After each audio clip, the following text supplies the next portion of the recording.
El canal del Congreso presenta.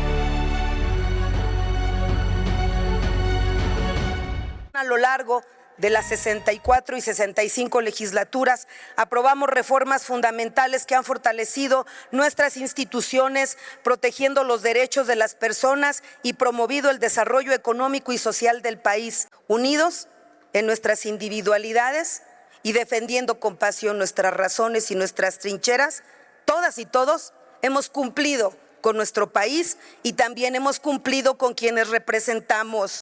Concluyó el periodo ordinario de la legislatura número 65 y en sesión solemne se presentó un balance y se escuchó la posición de los distintos grupos parlamentarios que, a manera de conclusión, cerraron el más reciente capítulo de los 200 años del Senado de la República. La crónica al estilo Cámara Alta en un instante más. Pero antes, permítanme darles la bienvenida a esta revista informativa. Soy Paulina Usigli y así iniciamos.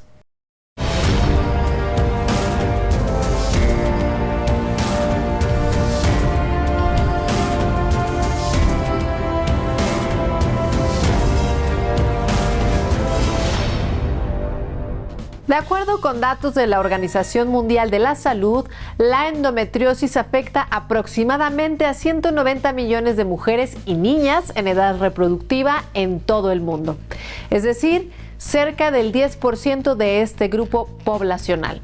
Se trata de una enfermedad que provoca un dolor pélvico crónico, distensión abdominal, náuseas, fatiga y en ocasiones depresión, ansiedad e infecundidad. La endometriosis es una enfermedad silenciosa, poco visible y sobre todo dolorosa. Vivir con endometriosis es vivir con un dolor constante que varía entre un dolor como un cólico regular, que para nosotros podría ser normal, a vivir episodios donde son el dolor es muy alto e incluso puede llegar a generarte vómito, baja depresión, sentirte obviamente incómoda. Es vivir con dolor constante y crónico. La endometriosis es una enfermedad crónica que sucede en 1 de cada 10 mujeres. Es una enfermedad caracterizada porque el tejido parecido al endometrio aparece en múltiples órganos. Es una enfermedad multivisceral, puede aparecer en el intestino, en la vejiga, los ovarios, las trompas, incluso órganos a distancia como el diafragma. Hay casos en cerebro, pulmón, corazón. Está caracterizado porque la paciente tiene mucho dolor durante su periodo menstrual. Diagnosticar esta enfermedad es un reto para el sistema de salud y lograrlo a tiempo hace la diferencia, ya que cerca del 20% de mujeres no muestra síntomas y las consecuencias son irreversibles. Puede causar infertilidad y daño crónico en órganos vitales. Yo viví como unos 5 o 6 años antes de ser diagnosticada con endometriosis, visitando médicos gastroenterólogos porque tenía un dolor de la parte izquierda y pues pensábamos que era colitis. Entonces mi diagnóstico fue de colitis, síntoma de colon irritable. Al no haber un diagnóstico o una sospecha clínica, hay un retraso entre 7 y 10 años. Y la literatura mundial nos habla que puede pasar entre 5 y 9 médicos para poder llegar a un diagnóstico de endometriosis. Y eso estamos hablando solo del diagnóstico, porque el tratamiento también requiere una especialización muy importante. Durante el foro Desafíos y Avances de la Endometriosis en México, en el Senado de la República, legisladores y especialistas analizaron el panorama actual del padecimiento, la necesidad de proporcionar tratamientos adecuados a las mujeres que lo enfrentan, así como el impacto en su salud mental y emocional.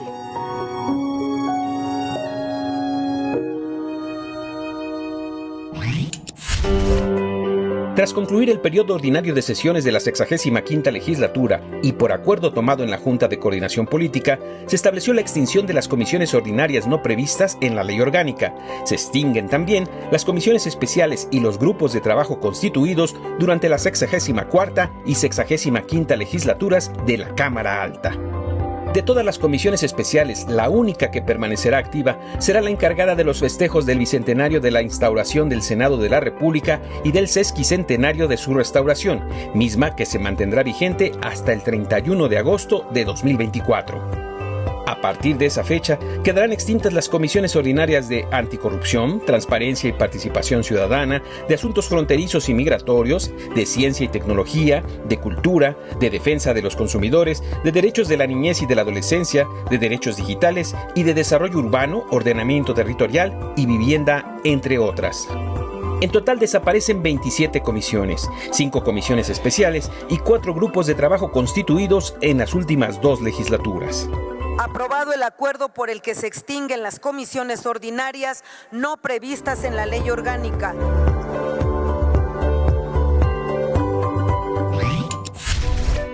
El estado de Nuevo León es una mezcla única de paisajes naturales donde se combinan grandes montañas, llanuras y laderas cubiertas de bosque. Es una de las 32 entidades federativas de México, la cual se sitúa al extremo noreste del país y alberga una de las ciudades más importantes de México a nivel económico, Monterrey. La historia de este estado se remonta a la época prehispánica, cuando la región que hoy conocemos como Nuevo León estaba habitada por diversas tribus nómadas, entre ellas los coahuiltecos, los guachichiles y los borrados. Posteriormente, a la llegada de los españoles, este territorio fue explorado y en 1577, Luis de Carvajal y de la Cueva consiguió permiso de la corona española para organizar una expedición y establecer el nuevo Reino de León. En el siglo XIX, tras consumarse la independencia de México, Nuevo León se unió al Pacto Federal establecido en la Constitución de 1824, que buscaba organizar el territorio bajo la forma de un gobierno republicano, popular, representativo y federal. Nuevo León quedó adherido formalmente al Pacto Federal el 7 de mayo de 1824, con el decreto número 45 del Congreso General Constituyente, donde quedó establecido como un estado libre y soberano de la Federación Mexicana.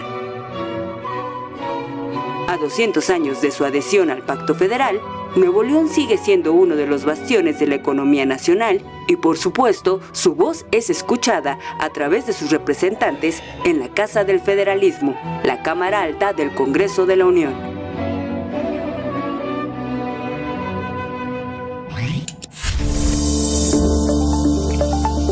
El desarrollo de la computación en esta era digital ha traído consigo beneficios económicos, permitiendo, por ejemplo, la automatización de las empresas.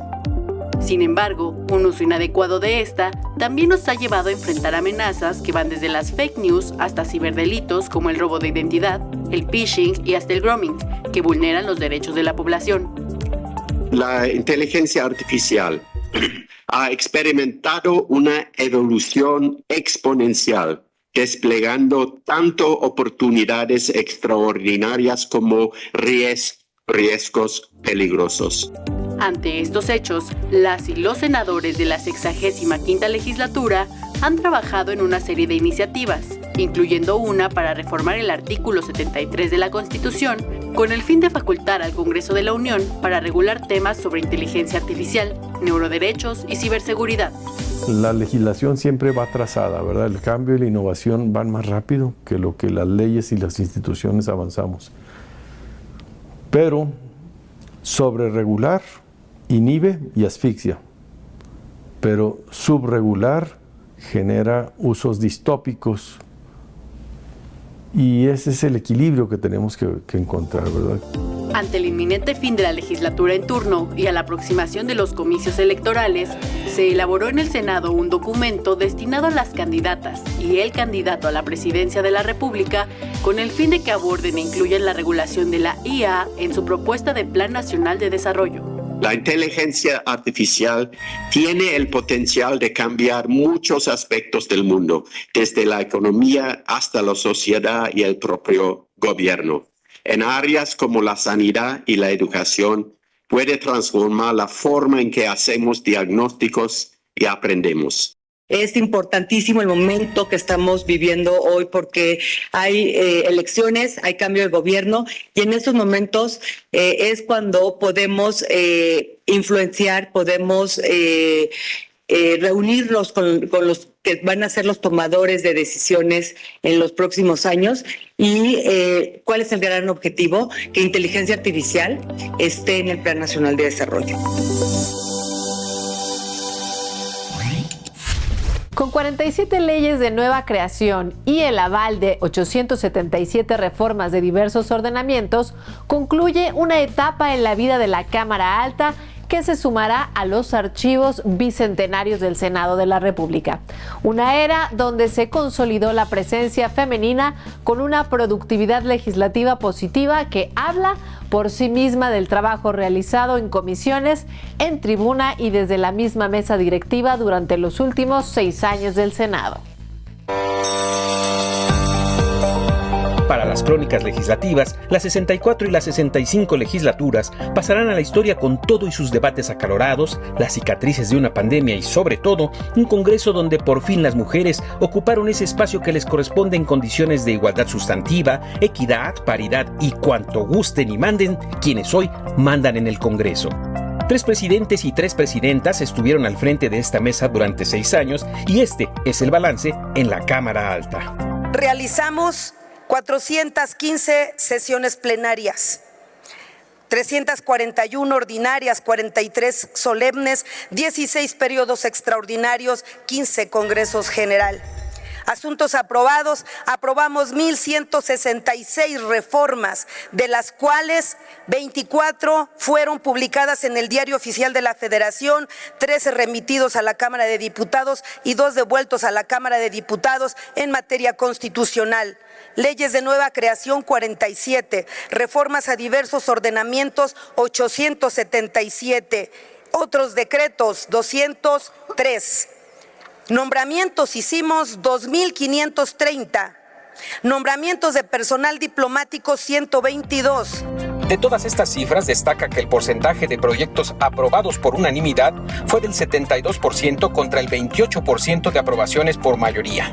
Ante este balance de productividad legislativa, los representantes de los distintos grupos parlamentarios externaron su postura en lo que fue la sesión solemne con la que concluyó el último capítulo de la 65ª legislatura.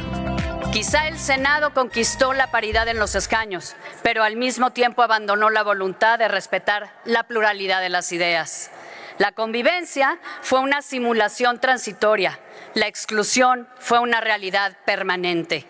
Esta legislatura formará parte de los esfuerzos del Estado mexicano en beneficio de la justicia social. Prueba de ello es el acompañamiento unánime, sin regateos y sin retórica a la inclusión de los programas sociales en el texto constitucional. En este recinto fuimos testigos de discusiones apasionadas, de ejercicios de transparencia y rendición de cuentas, de consensos alcanzados y también de diferencias entre otras respetadas.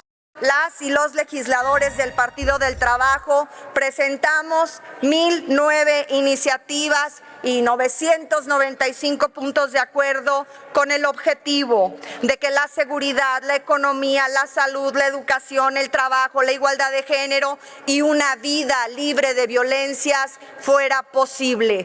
¿Cuántos parlamentos abiertos hicimos en realidad durante estos 6 años? ¿Cuántas veces nos sometimos al escrutinio público, al de la sociedad? ¿Cuántas reformas verdaderamente transformadoras aprobamos? La verdad, muy pocas. Entiendo que el país requiere un Congreso y un Senado libre que sea un verdadero contrapeso al Ejecutivo. Nuestra obligación fue respaldar los aciertos, pero sobre todo señalar los errores.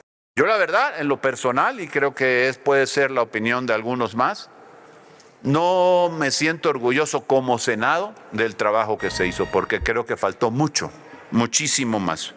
La polarización, la división, lo único que hizo fue provocar que aquí pues no sucedieran las cosas. Yo sí me siento muy orgulloso de esta legislatura. Aprendí de muchos de ustedes. su carácter, su diferencia, incluso su oposición o su discurso, aprendí a respetarlos. A las 15 horas con 51 minutos del 30 de abril y con el sonido de la campana concluyeron los trabajos ordinarios de la 65 legislatura y por último, la foto oficial en las escalinatas de la Cámara Alta que ven hacia el Paseo de la Reforma.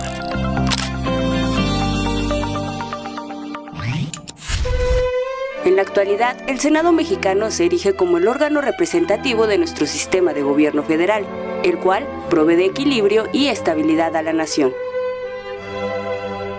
Tras la caída del primer imperio mexicano, con la abdicación de Agustín de Iturbide, se buscó establecer un nuevo gobierno, por lo que se convocó a la instalación de un Congreso que firmaría el Acta Constitutiva de la Nación Mexicana y que promulgaría la primera Carta Magna de México, el 4 de octubre de 1824.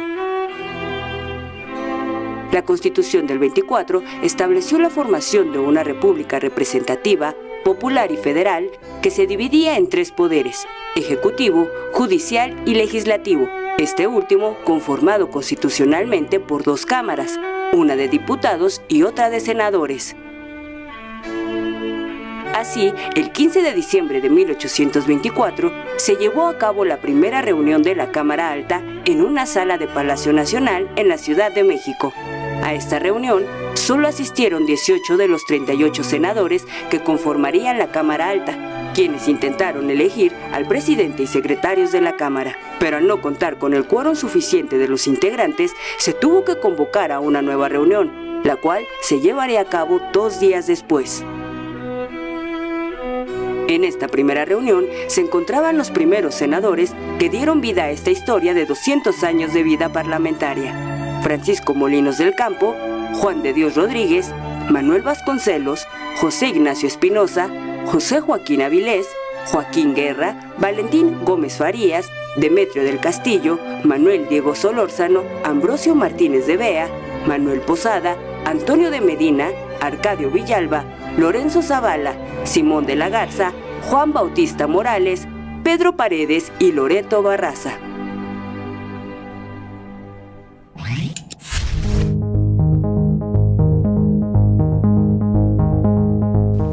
La sinopsis legislativa es un documento que permite consultar en forma ejecutiva los contenidos de los proyectos de ley o decretos enviados por la Cámara de Diputados, así como las iniciativas presentadas por las y los senadores y de los dictámenes de las comisiones. Por cada sesión que celebra la Cámara de Senadores, se emite una sinopsis. Previo a la sesión y una vez que la mesa directiva conoce los contenidos de la sinopsis, su versión electrónica se integra a la página web del Senado. Para que sea de utilidad durante el desarrollo de las sesiones, la versión electrónica de la sinopsis se integra a la pantalla de los escaños en el icono denominado bandeja de documentos. Cada sinopsis contiene en síntesis el análisis jurídico de los ordenamientos legales que se intentan reformar, adicionar o derogar. Su contenido permite que las y los senadores cuenten con una nota temática de los asuntos legislativos para su consulta ágil, pronta y expedita. Tras concluir las sesiones ordinarias, las sinopsis se hacen públicas y se pueden consultar en la pestaña de información parlamentaria de la página web del Senado de la República.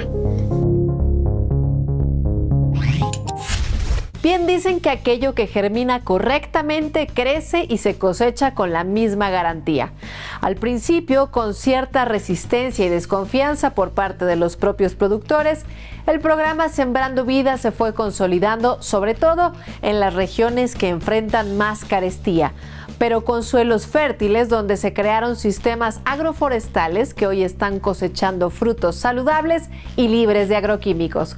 A continuación, el balance presentado en el Senado de la República respecto a este programa que ha echado raíces en algunas regiones del campo.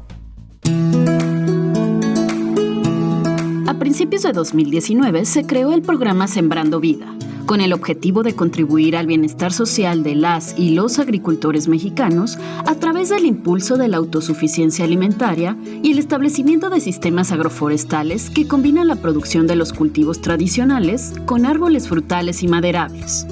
Durante el foro La Transformación del Campo Mexicano, senadores, campesinos y funcionarios destacaron las ventajas y los resultados del programa Sembrando Vida, pues gracias a este proyecto, 1 millón de hectáreas que hace 5 años estaban abandonadas, hoy son productivas. Este programa tiene 455,000 beneficiarios en 23 estados de la República.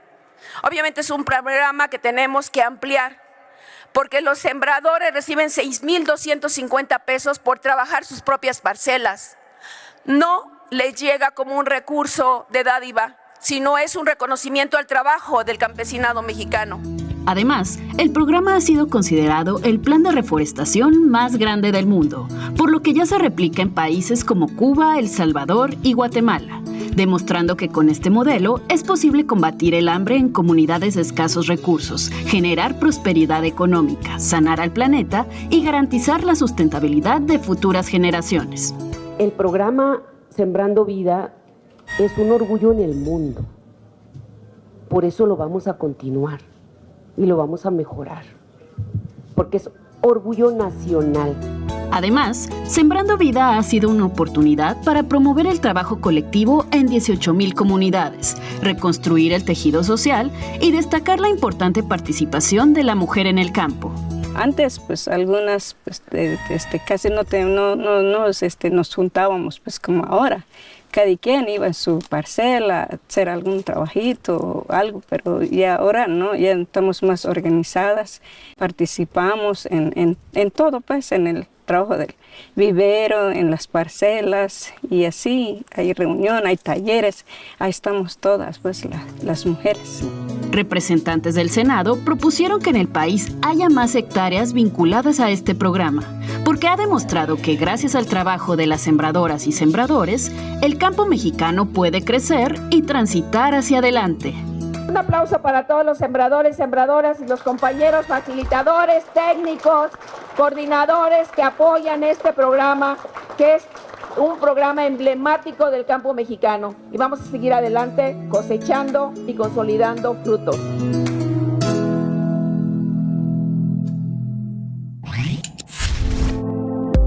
El lenguaje incluyente y no sexista se refiere a toda expresión verbal o escrita que hace explícito el femenino y el masculino, pero que además se refiere con respeto a todas las personas. El uso de este lenguaje significa transitar a una cultura en favor de la igualdad y el reconocimiento de los derechos de las mujeres. Para cada argumento en contra del uso del lenguaje no sexista, existe una respuesta. El lenguaje incluyente es pesado, repetitivo y poco espontáneo. El esfuerzo por transformar nuestra forma de hablar permite usos creativos y ricos del lenguaje. La Real Academia de la Lengua Española no lo aprueba. La RAE recoge usos de las palabras, no los crea ni los aprueba. Los diccionarios son obras vivas dedicadas a atender los cambios de significado de las palabras. Solo es una moda políticamente correcta. ¿Por qué no verlo como un avance? Una toma de conciencia. No distingue el neutro del masculino. Que el masculino y el neutro coincidan es resultado de una cultura androcéntrica. Va contra el principio lingüístico de eficacia. Si ese principio se usara siempre, todos caeríamos en la imperfección al usar muletillas y repeticiones. Cierto, más a fuerza que de ganas, hemos venido adoptando el lenguaje incluyente y no sexista, pero en el camino hemos descubierto que este promueve una cultura de respeto, visibiliza y nombra de manera digna a grupos históricamente discriminados y elimina distinciones jerárquicas excluyentes. Por estas razones, el lenguaje incluyente y no sexista es un estandarte de la unidad de género del Senado de la República. De esta forma llegamos al fin de la presente emisión de Cámara Alta, pero desde ahora los convocamos a que nos acompañen la siguiente semana en una nueva entrega de esta revista informativa. En pantalla presentamos en estos momentos los medios de contacto que ponemos a su disposición para que nos hagan llegar sus comentarios, aclaraciones o sugerencias. Soy Paulina Usigli y en nombre de quienes participamos en esta tarea informativa, me despido deseando que la pasen excelente. Nos vemos la próxima, misma hora, mismo día y hasta entonces.